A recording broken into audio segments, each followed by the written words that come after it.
Espace, frontière de l'infini, vers laquelle voyage notre vaisseau spatial. Sa mission de 3 ans, explorer de nouveaux mondes étranges, découvrir de nouvelles... Attends, c'est quoi ça? Si, la planète chelou, là, c'était quoi? On retourne voir.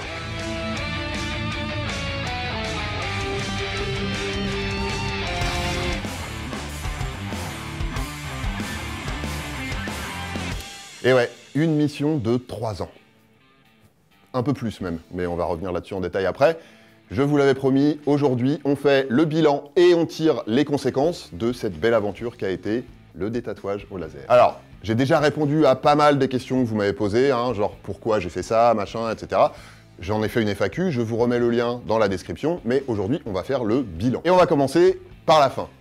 Je sais pas si vous vous souvenez, après ma dernière séance, juste avant le confinement, je vous avais dit que le médecin m'avait fait une prescription.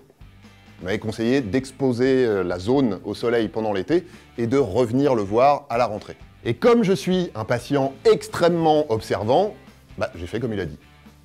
Je suis revenu le voir à la rentrée. Et j'ai bronzé cul nu cet été. Ok. Alors, je me coupe la parole 1 minute pour tirer le premier enseignement de cette grande aventure, de ce rendez-vous en terrain cul nu.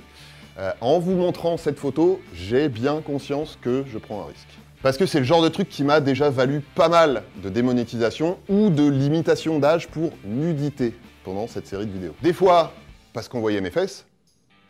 Des fois, on voyait même pas mes fesses, on voyait juste le tatouage avec un petit peu de peau autour. Mais YouTube estimait qu'on savait que c'était la peau de mes fesses, donc bim. Et une fois, ça a même été juste pour une affiche pour le remodeling des fesses qui était sur le mur de la cabine de laser.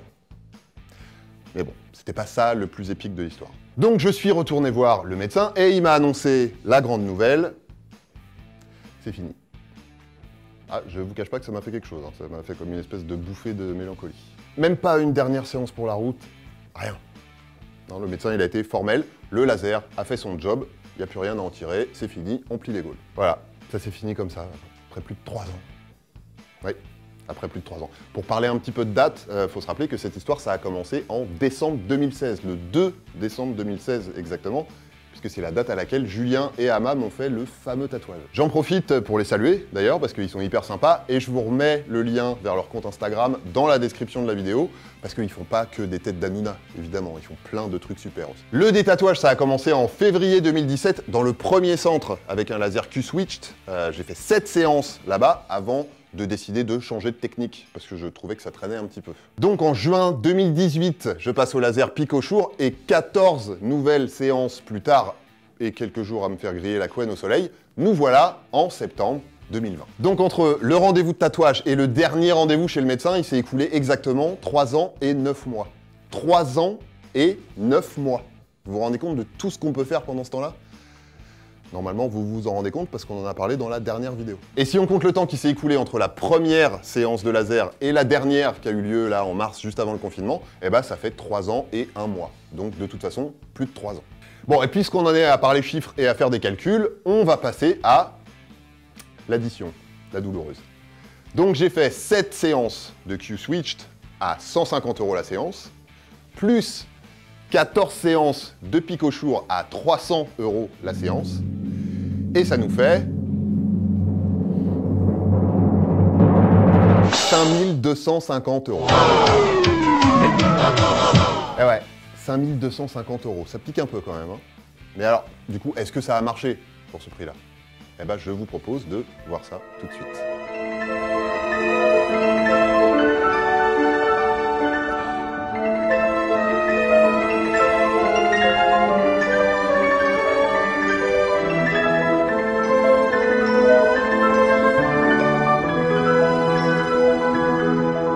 Voilà, donc la bonne nouvelle, c'est que oui, ça a marché, c'est nickel, même si, comme vous pouvez le constater sur ces images, il reste 3 types de petits inconvénients.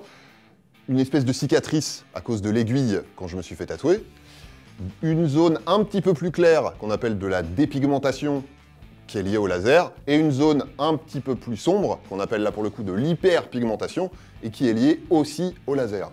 Mais a priori, le médecin m'a dit que tout ça allait s'estomper avec le temps. Et en tout cas, il n'y a plus d'encre. Bon, mais donc concrètement, qu'est-ce qu'on retient de toute cette aventure? Bah déjà, le laser, ça fait mal.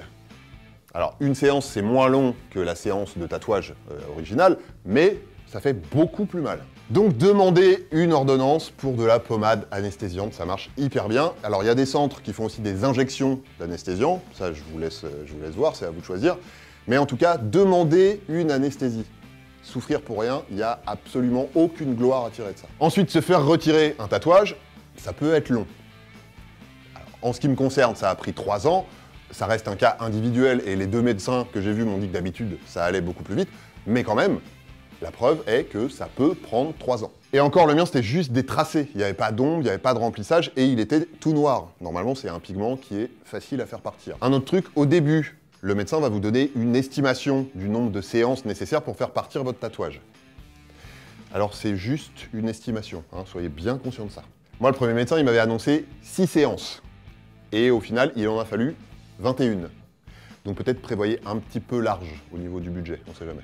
Et ça me permet d'enchaîner sur un autre enseignement, se faire détatouer, ça coûte cher. On a vu, en ce qui me concerne, 5 250 €. Je crois qu'on peut dire que ça coûte la peau du cul. Et encore sans compter le prix du tatouage, évidemment. Donc, je vais pas faire le donneur de leçons en mode « Oui, réfléchissez bien avant de vous faire tatouer quand même hein. ». C'est pas l'idée, mais au moins maintenant, vous avez quelques éléments sur la façon dont ça peut se passer, hein, un des tatouages, on va dire, ça peut se passer parce qu'encore une fois, mon cas n'a pas valeur universelle. À vous d'intégrer ces éléments dans votre réflexion et de prendre la décision qui vous semblera la meilleure pour vous, tout simplement. Voilà, DTC, c'est fini pour aujourd'hui. On se retrouve très vite pour de nouvelles vidéos. D'ici là, prenez soin de vous et prenez soin des autres. Mettez-vous bien et surtout, portez-vous bien.